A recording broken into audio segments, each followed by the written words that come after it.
Yeah, so members, we have talked about three types of functions in MATLAB, and we have discussed inbuilt functions. Inbuilt functions, for example, mean, square root, or sqrt, are inbuilt functions. And we have seen that mean is for determining the mean of values whose values could be stored in, for example, another unknown, which is now known A, for example, and then we say mean of A. That one we have earlier on, we had earlier on actually given it here. So we said A very fast. So we said A, we had 4, we had 6, we had 5. So we suppress this, and then because we know this is an inbuilt function, we say mean. So mean of A, since A is composed of how many? 3 members, and the total is 15. So I'll just know in my mind that this is 15 divided by 3, and so it would give me 5. So that is mean. If I wanted to get the square root of a number, I use sqrt, or for example, 81, this would give me 9. Sqrt of 9 itself, or 4, this would give me that. If it is not a complete square, then obviously you will see that it gives you points. So that's basically what the inbuilt function mean does. And the square root, or sqrt. Then we went ahead and discussed the anonymous functions.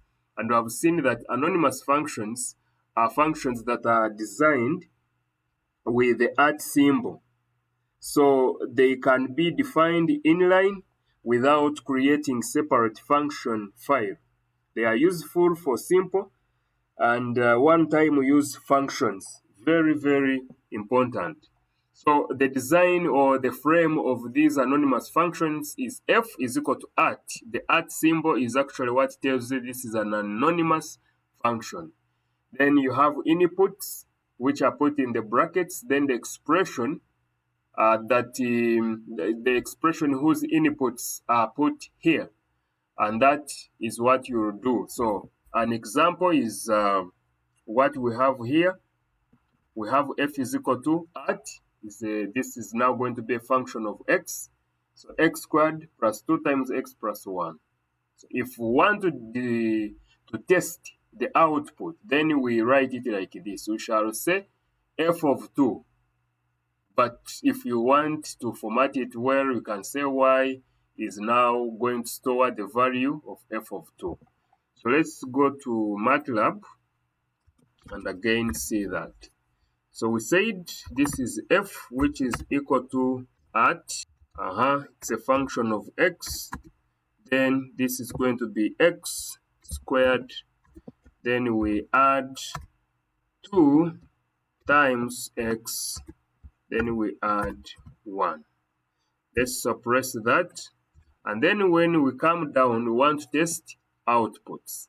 So to test outputs, we can just say f, or for example, 1.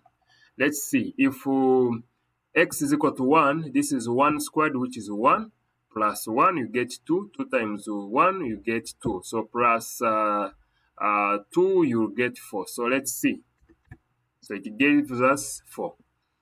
You can also test f of 9. So that means it's very helpful in a way that it can give you a simple function just inline. Inline means it's just one line, and then you are able to test its outputs by just simply typing it in this way. So if I want f of 100, then if this was, for example, if I was designing a volume, if I was designing, for example, a tank, and I'm interested in basically the diameter, then I would have made the diameter as the subject of the formula.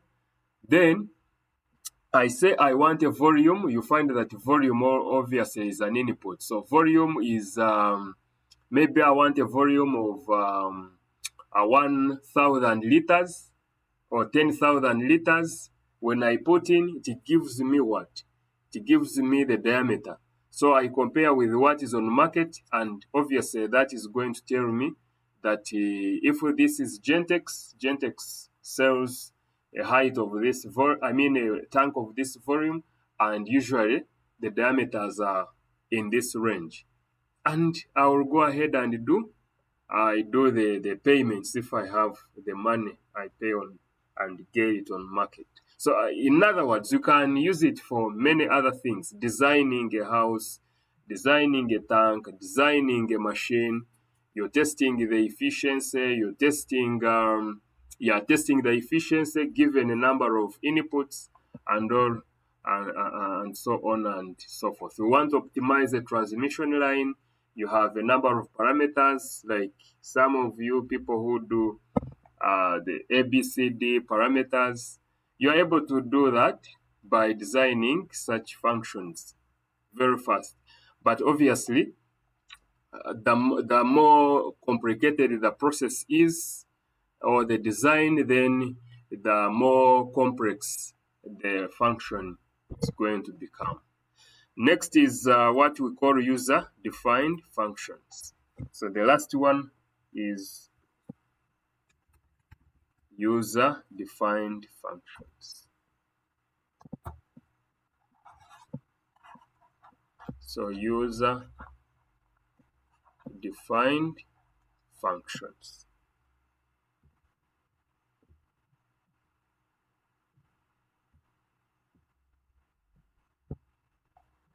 So user-defined functions, obviously these are designed by the user. So, and this is how you can do it, most especially in MATLAB. You always have the keyword in function begin. Then you put the output. If you have more than one output, so you can have output 1, output 2, and so on and so forth. Okay. So from there, then you can go ahead. Usually this is, you can always put them like in square brackets. But what is important is to know that you have a function name here. Function name, then obviously the inputs. So you have input maybe 1, input 2, and so on and so forth. Then you come down here and define this function. Yes, because if it was, let's take an example. If it is just one function for user-defined functions, let's take an example.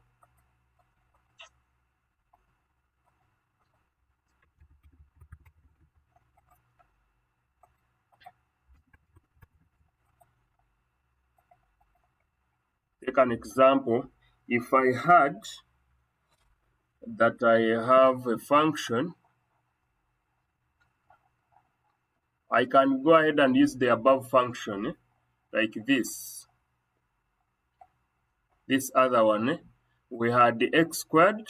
So the input is actually, the output. The output could be y, which is equal to, I can call it maybe quadratic function. Then the input is just x. Now we can go down here and say this y is equal to x squared plus 2 times what?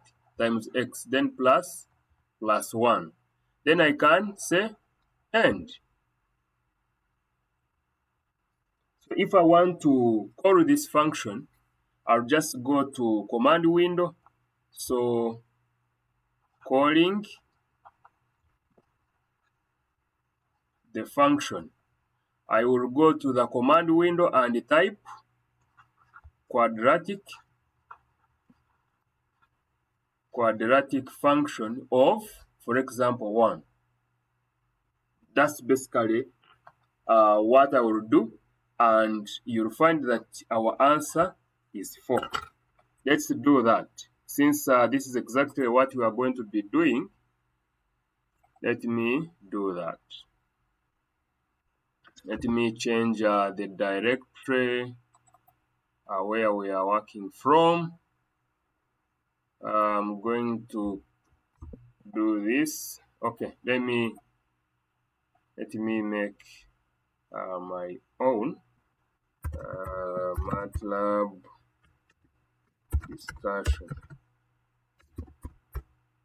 So this is what I'm going to do. I'm going to click here, you copy the directory, I come to MATLAB so that I work from that very directory. I come here, click on top here, where I see the directory where I'm working from currently. I paste Ctrl V and I enter.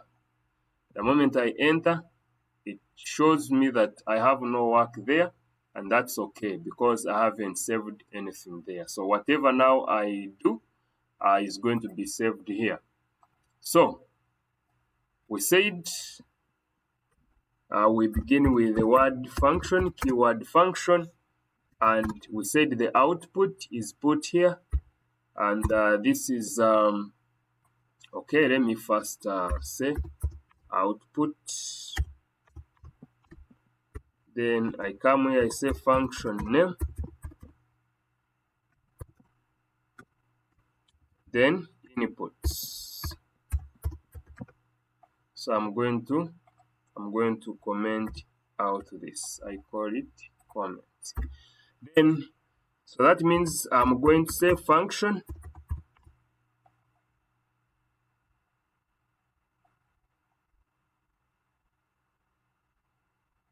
yes, function. So I have y, and that y we said we call it quadratic function. I said the fxn. Then I said this is a function of x. The function of x. Now,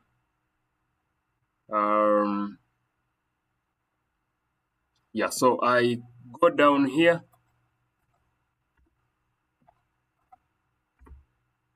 I go down here and then define that y. So I'm going to say y is equal to, we say the x squared. Then we say we have 2 times what? Times x. Then we said we also had plus 1. So plus 1, we can subtract this, and then we come here and say end. Okay. So I can save this. The moment I save, the default name of the function is actually going to be the name of the file. Never forget that. Okay. So here, I don't need to run, because when I run it, it won't give me the results. So the way of running this function is just calling it. So I will come here and say quadratic function. The moment you miss out a value, then you're gone. So quadratic, I want to put in 1. We said the answer is 4. And that's what it is giving us. Let's test again. Quadratic of 9. The answer is 100. And we said quadratic of 100 was some other big value. That one. That's all. Now, there is also a way of writing a script somewhere. We can write another script and then you call this function in that script. Yes, in other words, if we want, for example, to use the result here to compute another result in another script, then we can still say, maybe this is also another function. We call this maybe y2. So the output, we call it quadratic function. So it also takes an input as x. So we are going to define what that y2 is. So we say y2 is equal to x squared, maybe plus or minus 1. No. It should be minus 1. We can suppress this if we want. Then we say end of the function. So if I say save, it will obviously be saved as that. Now, what I'm going to do is to come here. I'm going to say quadratic function of 1 for the other big one, for big Q. Then I multiply or I subtract. This is 4. So I'm going to subtract. Let me see if this is 2 squared. So 2 squared becomes 4 minus 1, I get 3. So if I say quadratic fxn of 2, I mean 2 of 2, I should be able to get 1. So this is 4.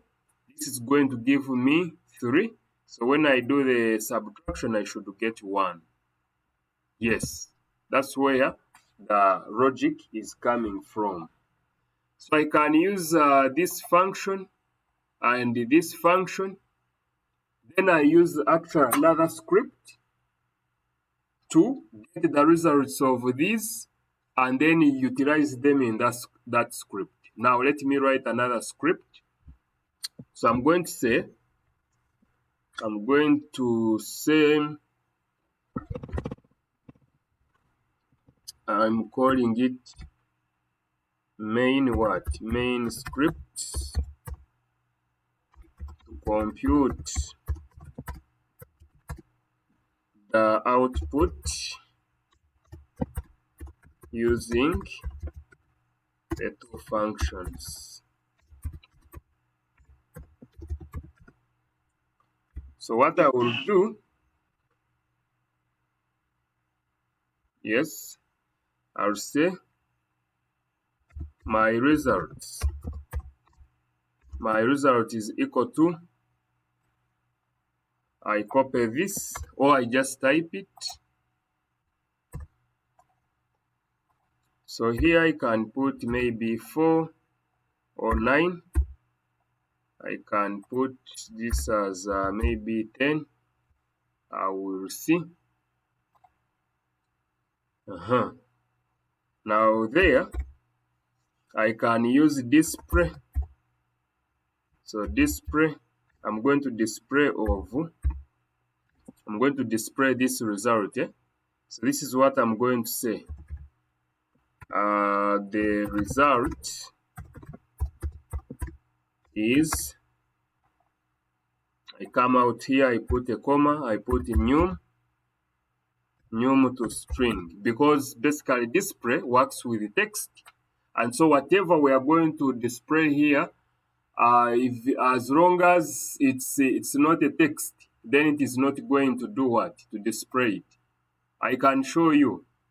Let me first give it to you. So I call it num to string. So we are treating this MATLAB or the system to see these figures as what? see these figures as text.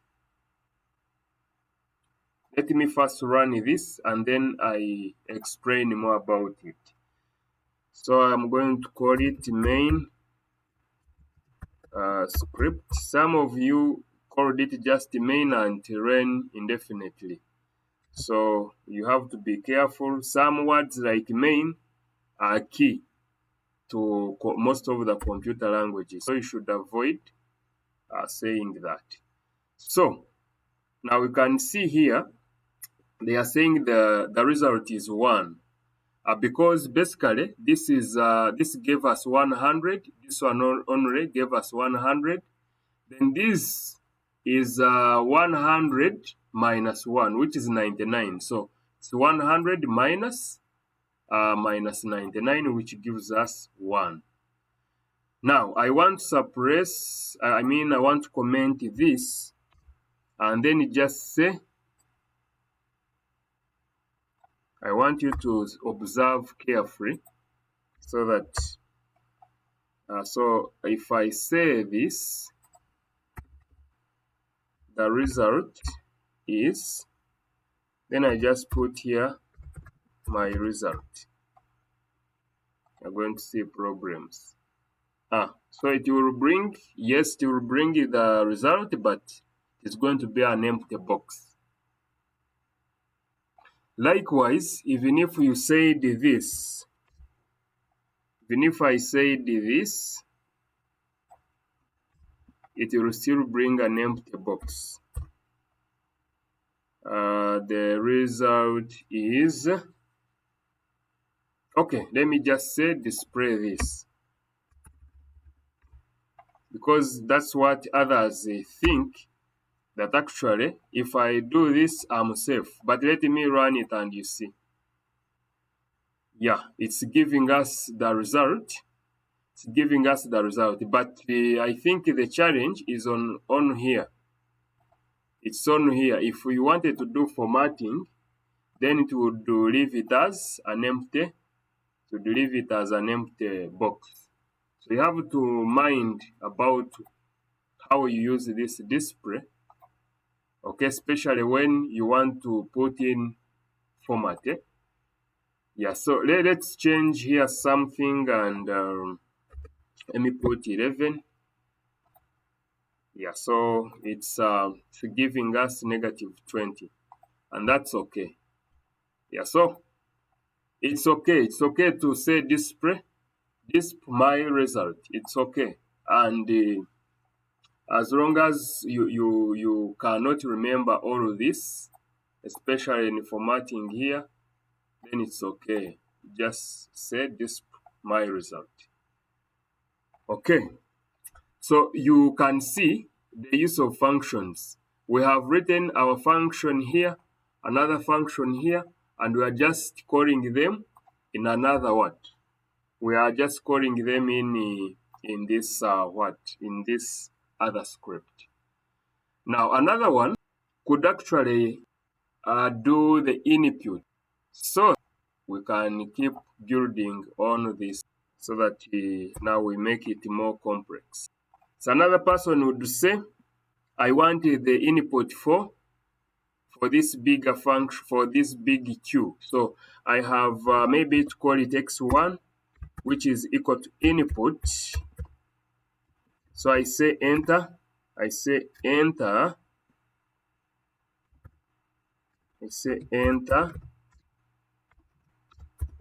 value. Okay, let me say enter x1. But are we understanding each other? Because I don't want to keep moving and when people are not understanding. Are we together? Are we together, members?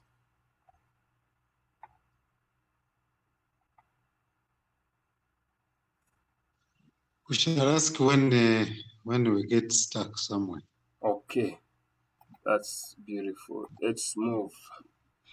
So we are saying we want to input x1, and now when we input x1, this is what we shall say.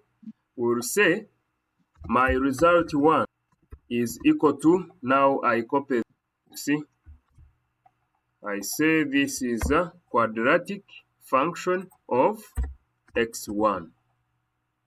I can suppress that. Then I continue, I say x2 is equal to input.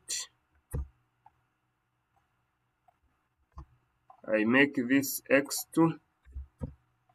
Then I say please enter x2.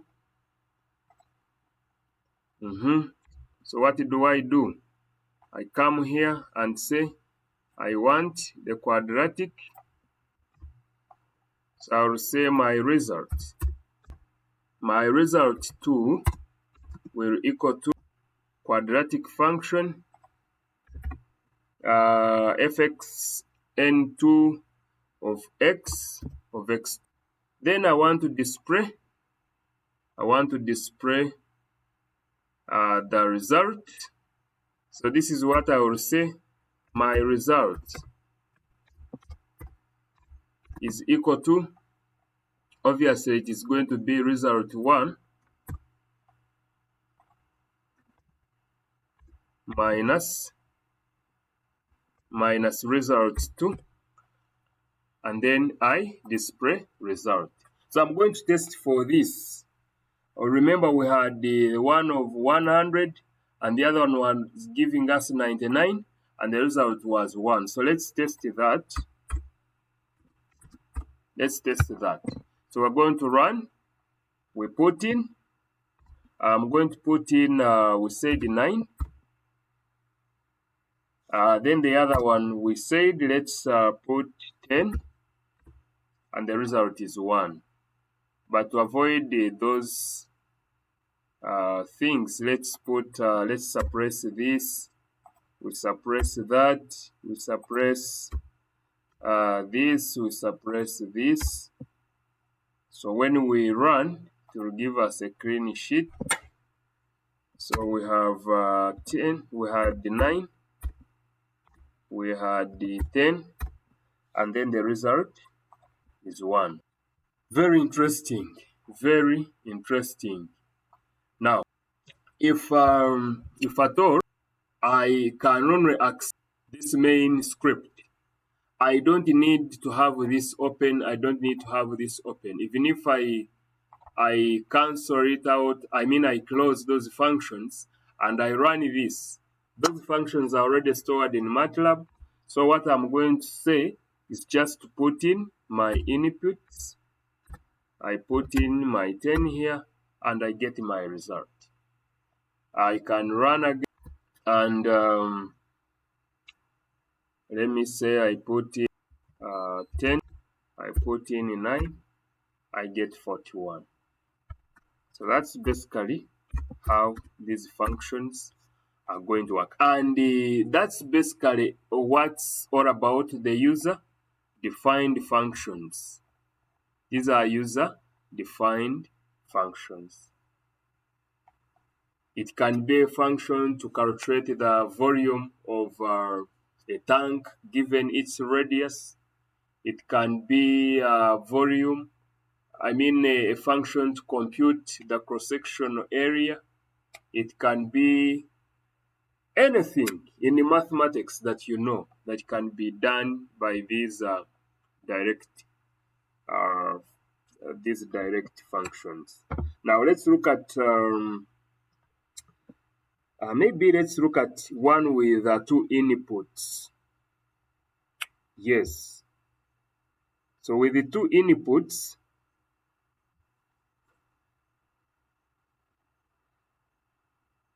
we could say, not 2 inputs, but 2 outputs.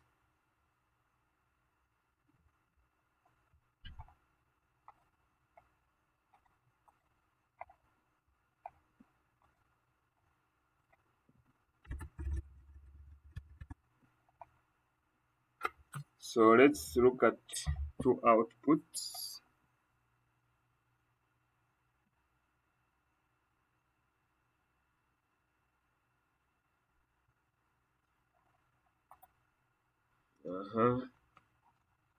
with two outputs.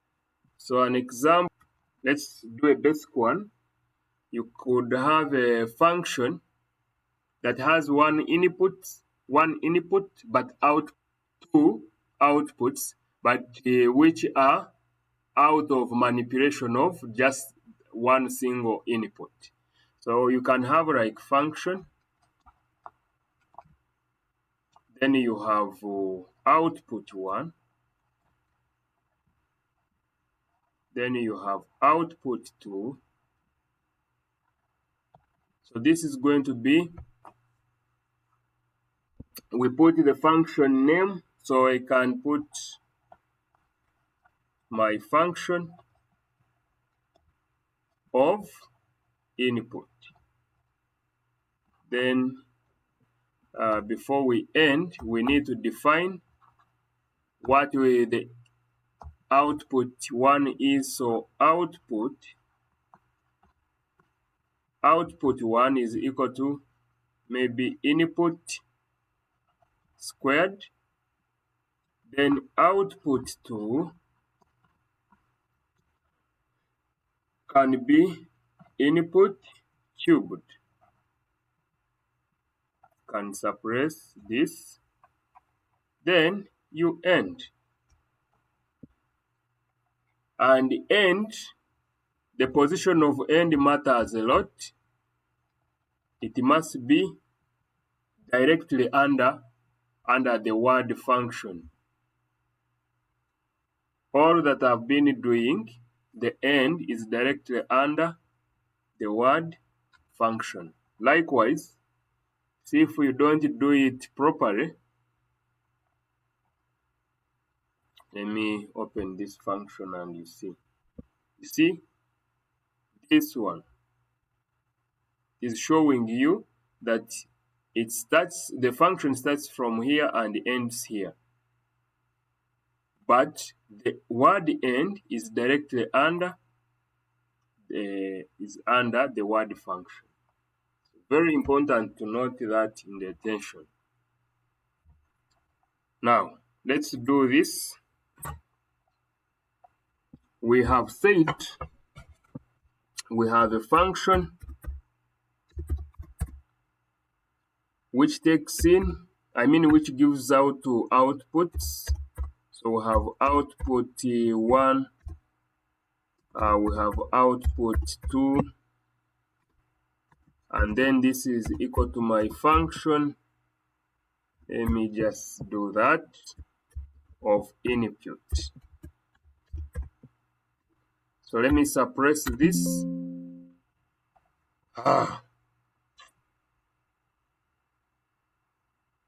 It's not supposed to be like that. So let me just, we have to write it separately in a script. So let me put it here, and you can't suppress it. So that's it. We go down and say output 1 is equal to input squared, and then we can open this, copy it and paste it here. So this is input 2, and then this can be cubed. So what we do, we end the function. So the only way to run it is to call it. So I'll say my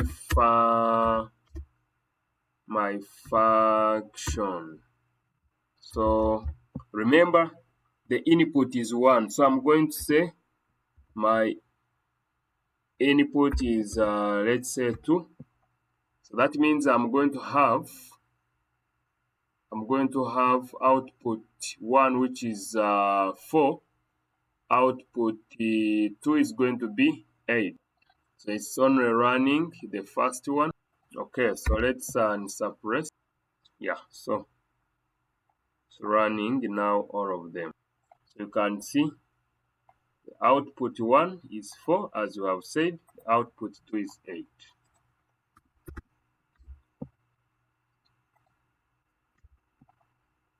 Let's see. Have my function of 2. Yeah, so supposed to and suppress all this, and then you call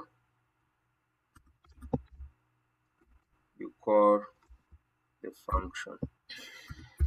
Okay, except if there is any question, that's how you can design those functions. Now let's look at those scenario questions before we can break off. So we have a question about temperature conversion. A weather monitoring system reads temperature in degrees Celsius. You need to write a MATLAB function that takes temperature in degrees as input, returns the equivalent values in Fahrenheit, degrees Fahrenheit, and then Kelvin. Okay.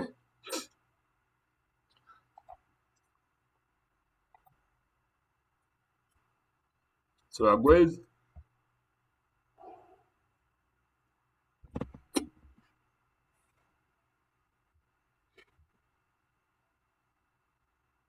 So that's basically what we are going to do. It takes in temperature in degrees Celsius and then outputs the values in degrees Fahrenheit and also in Kelvin.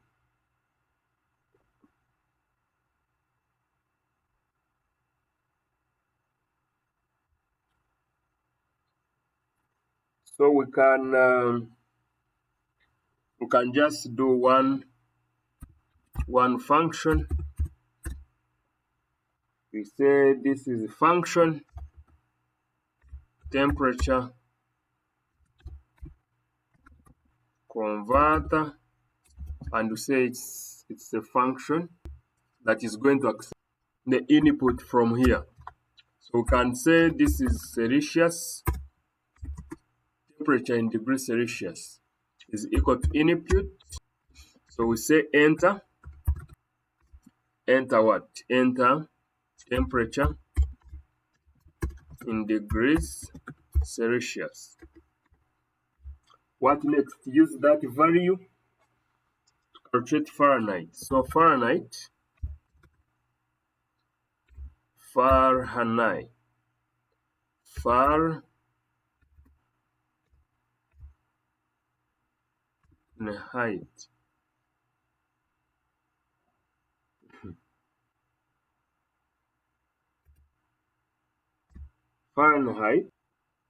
Hope that is correct. Whether it's correct or not, this will be 9 out of 5. So we put this in bracket. Then we multiply by the Celsius. We multiply by Celsius. Then we add 30. We suppress this. Then we go ahead and do the Kelvin. So the Kelvin conversion is the Celsius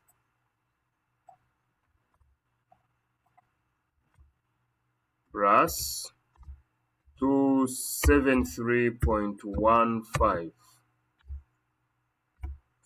And what next is that we can display. We can either use display or fprintf. So you also need to get used to the printed format, fprintf. So we say the output or the temperature or the result are. So we're going to use space holder. So one is going to be for degrees Celsius, the Fahrenheit, the Kelvin, but enable, we can only give Fahrenheit and Kelvin. The results are, I'm going to give it in 2 decimal places. So I say percentage dot 2f. That is going to give us the result in float for Fahrenheit. And then we can say and say percentage point 2f. So we come here and say this is for Fahrenheit, then this is for Kelvin. Good. So that's over. So next is to end the function. Now if I save, it is going to save it as temperature convert. Good. Now if I want to run this, I'm just going to call this function.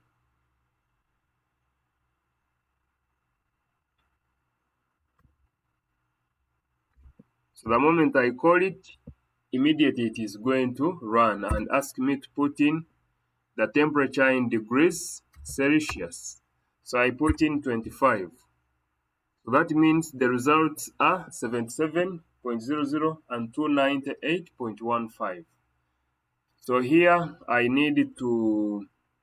can just put in this backward /n, so that this, instead of it printing it like this, the cursor will go directly to the new line. So if I do this and run it again,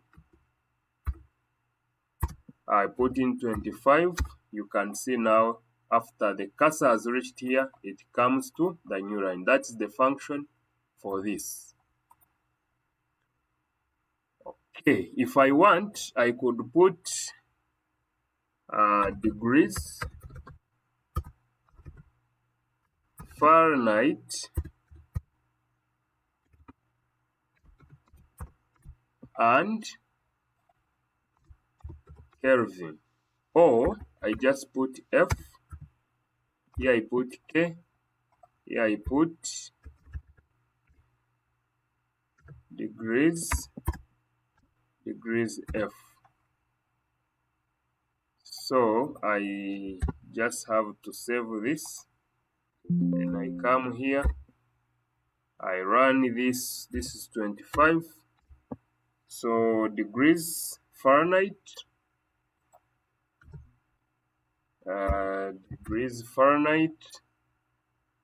and also I want to create space here, so that when I call the function, I see where I'm typing. For example, when I run it, you see here now I have space. So I type in 34, and then the results are 93.2 degrees Fahrenheit and 307.15 Kelvin. Yeah. So that's how we would answer this particular problem. Now, next, a farmer wants to calculate irrigation water requirements based on the area of the field. Next is water depth. He wants a MATLAB function that takes area in square meters and depth in millimeters. Since in irrigation, the civil guys and the water guys plus the irrigation engineers understand that this depth, since it is very small, it is always given in millimeters. But the area can even take, basically it can take square meters or even kilometers, but majorly it's square meters, since even if it is a big farm, you always divide it into irrigation paddocks, if I'm to say. These are smaller portions of the same land, so that you are able to manage the irrigation cycles. Yeah, so you divide them into small plots, then maybe you give each its own valve, and then it's from that small plot that you can pick readings for optimization and or other studies you want to conduct. Next is that he wants this area square millimeters and depth in millimeters as inputs to return the total volume of the water in liters. I want us to add another function to compute irrigation time given the pump discharge rate. So let's first see how to achieve this first one. Let's first achieve from here up to here. Just get the volume. So what we are going to do, let's go to MATLAB. So we're going to call it function. We say function. The output is 1, it's just volume. And this is equal to, so want the water volume. So the inputs are what? We want area and depth. So what is that function? We are going to first define what is going to determine the area. Or we could have the area. So if the area is in square meters, it's okay. But is the depth in is the depth in millimeters, not square millimeters, but in millimeters?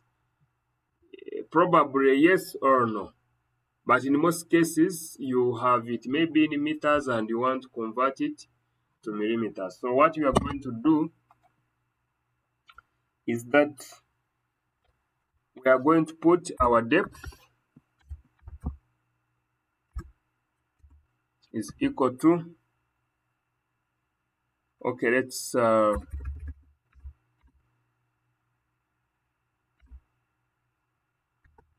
give the depth. We say this is in meters and this is equal to the depth in millimeters. Now divide by 1,000. Now we want the volume. So the volume, basically the volume in cubic meters. Okay, this is going to be area. Then we multiply by this.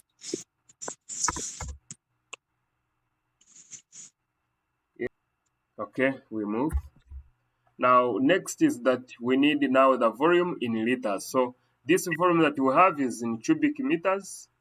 So what we do, we are going to have our volume in liters. So volume, which is now required here. So that's the output. It's going to be this volume.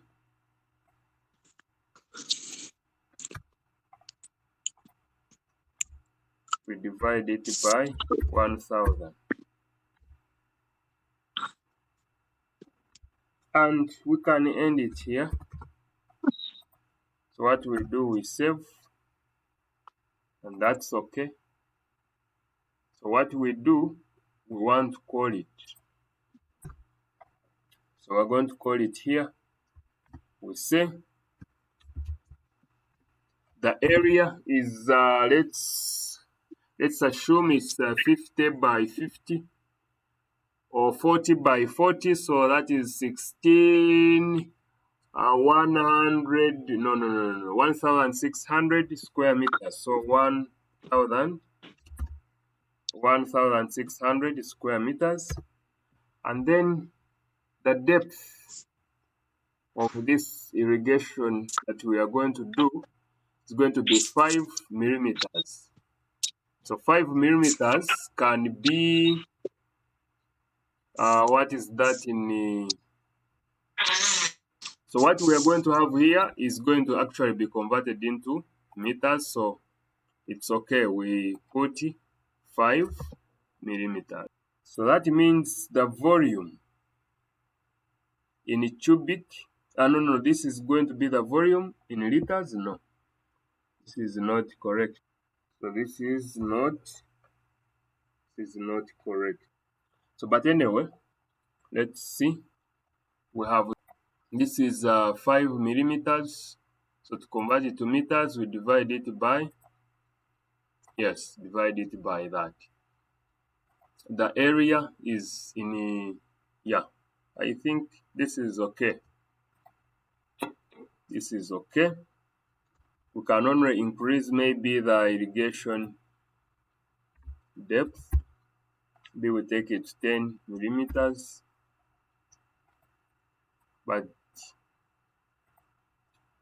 okay, according to what we have, that's really what we can do. Yeah. So next, we are told that we can add in a function to compute irrigation time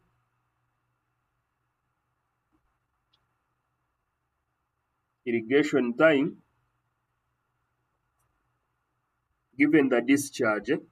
Yeah, basically this is what we do in those systems. Even if it is automation, these are the values that you need to actually put in.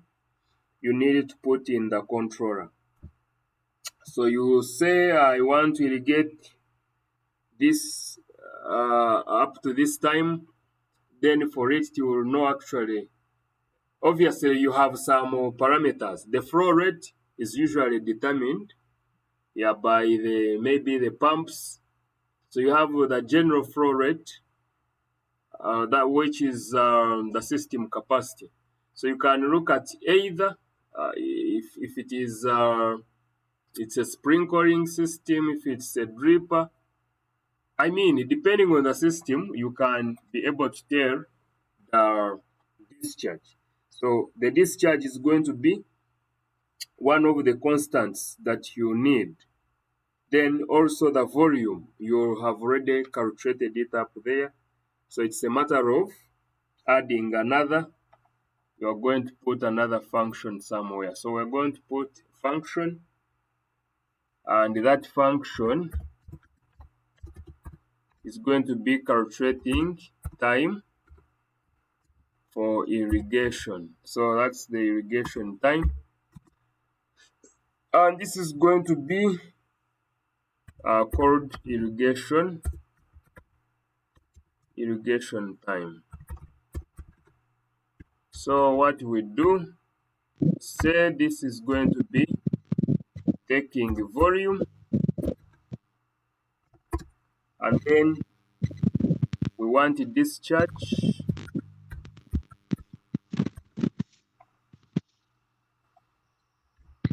But now this discharge, the discharge could be given. Yeah, so you're in computing, you're just substituting that value.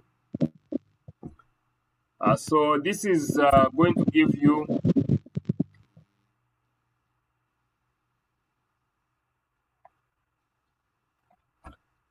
so let's add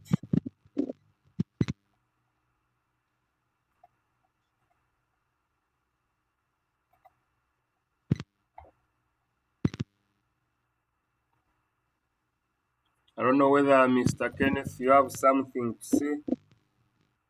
No. Okay. So let's say this is in hours. So this is going to be in hours. This is this volume is in liters, and then the discharge can be liters per hour, like what we always give. Okay, so let's say the time for irrigation is going to be, this is volume always divided by discharge. But since we are converting it to hours, then we need that conversion factor of time, which is 3600. You can suppress it and then you end. So what we are going to do is to have this irrigation time. So we can let's first now have this. We want to get this one's output. So we can say this volume is equal to this water volume function,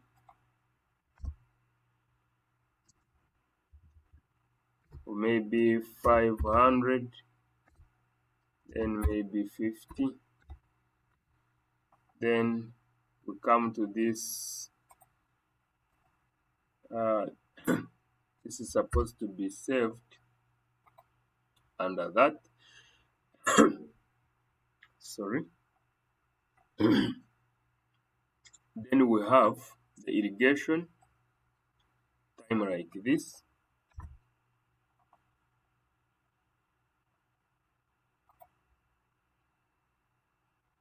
So we say that time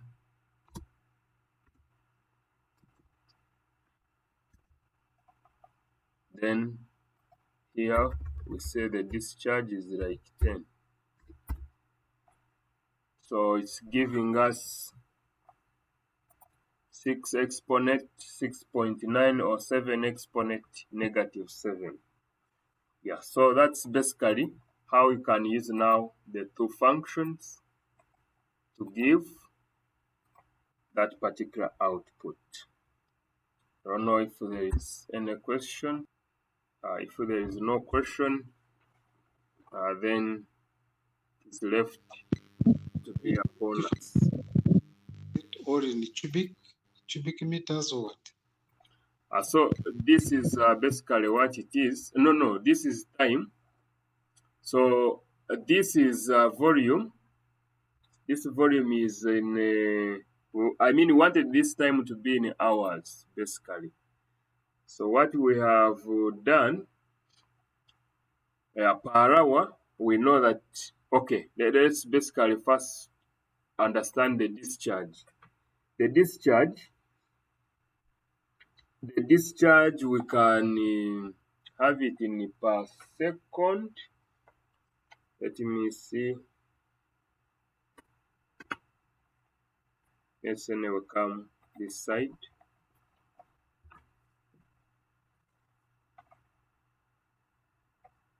So this is where the math is. We can first maybe understand the whole thing. So we have volume, which we are saying is area times depth. So this area we are saying let it be in square millimeters. So this is in square. No, in square meters. This is in square meters. Then this is in millimeters. So let's convert everything to uniform units. So this one to meters, then we divide it by what? So we'll have meter squared times this depth. Okay. Yeah. Divide by 1,000, because we know that 1 meter is equal to 1,000 millimeters. So 1 millimeter is equal to 1 out of 1,000 meters. So what does that mean? This is going to be area times out of 1,000. So now this volume is in cubic. These are cubics. Now want the time. So want the time. In other words, this volume function is going to have inputs like this. This one is going to be basically in square meters, and this is going to be in millimeters. So the volume can be, if I have this, I multiply it by 10 millimeters divided by 1,000. So this and that will go. Okay, then we have this and that, so that we have 16 watt. This is 16. This is supposed to be 16 cubic meters. Yeah, this is supposed to be 16 cubics. So we want it in liters. So in liters, it should be multiplied by 1,000, isn't it? So volume in liters, this should be 16,000 liters. So let's first put that aside. Then we talk about discharge. So if discharge, if we are talking about liters per hour, then we want time in hours. So time in hours will be, remember, that means this is going to be volume out of that discharge. Volume in liters divided by discharge in liters per hour.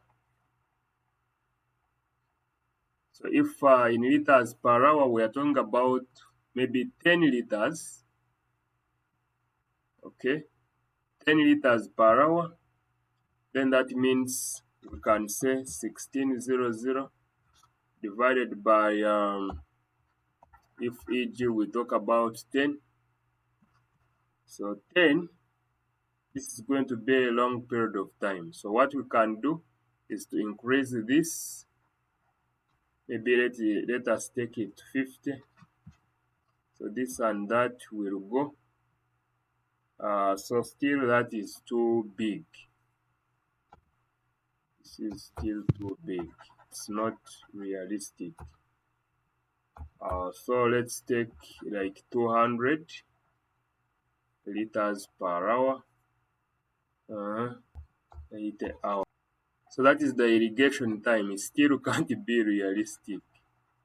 So in other words, the discharge of the system, the flow rate must be bigger than what we are saying. So we want like 4 hours. So if we want like 4 hours, we can say maybe 4,000 liters per hour. Yes, at least. So the time will be 1600 divided by 400. It should be 4,000. Yeah, so, and that's what is actually involved in the design. You look at things, they are not realistic, you go back, change here, you change that. So let's now go back to our code and modify what we have seen here. So this volume, what we have here is in cubic. This is in cubic meters. Okay, this is in cubic meters. So to get our volume in liters, we are supposed to multiply by that. Then we come here to irrigation time.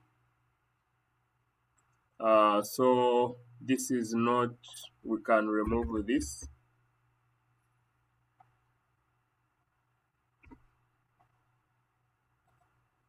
Yeah, so we save this, we come here, we save that. So what I do is to go up here. Let me put area is 16, that, and then the depth, we said the depth can take, we said 10. Then we need this irrigation time. So we say time is equal to volume, and we are saying let this be 4,000. So you can see time is becoming 4 as we have designed. Yeah, so we have remodified that, and that's now okay.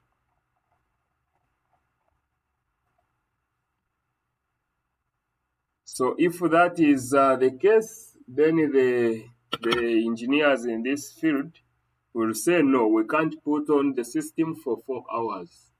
What we are going to do is to divide the 4 hours in a day.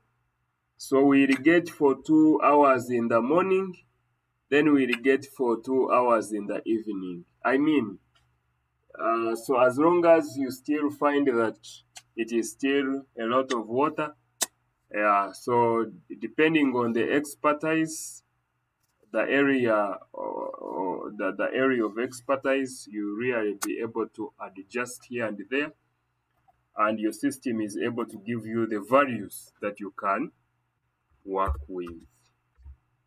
So members, I won't stop here except if there is any query.